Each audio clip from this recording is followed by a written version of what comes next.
J'ai jamais vraiment cru que j'avais trouvé ma place. Et là, je voulais écrire quelque chose.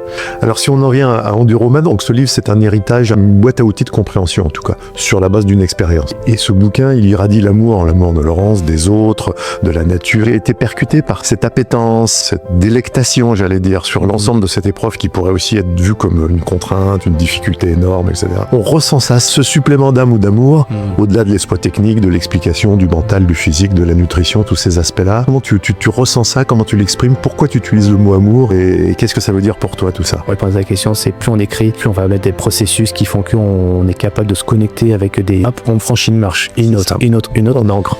Exactement, l'ancrage. Dans l'écriture, je me rends compte que j'ai rencontré François Duforest, qui est un spécialiste du sommeil. Déjà, la notion du temps, le sommeil, comment optimiser son temps de sommeil, mais aussi pour pouvoir mieux vivre ses journées. Et deuxième élément, c'est avec mon prêtre mental à l'époque, que je rencontre pareil pendant cette année-là, Philippe Leclerc, qui me dit très simplement attente égale détente, parce qu'il voit que je suis un énervé et que dès que je suis pas productif, je suis tendu. Il faudra de la relaxation, du relâchement, etc. Trouver des temps de récupération. Donc je mets tout ça bout à bout, tu vois, dans mes écritures. L'amour, et c'est là que je le trouve en fait. Ces moments de ressourcement et de rencontre. De connexion avec l'autre, et tu dis mais en fait l'amour il est là, il est présent, tu t'en rends même pas compte. Avant il était déjà là, mais tu savais pas le saisir parce que tu donnais pas de fenêtre pour ça, t'avais pas le temps pour ça. Tu laisses l'espace à l'amour, à la recharge, à la réénergisation du moment présent tout simplement. C'est la contemplation. Bien sûr.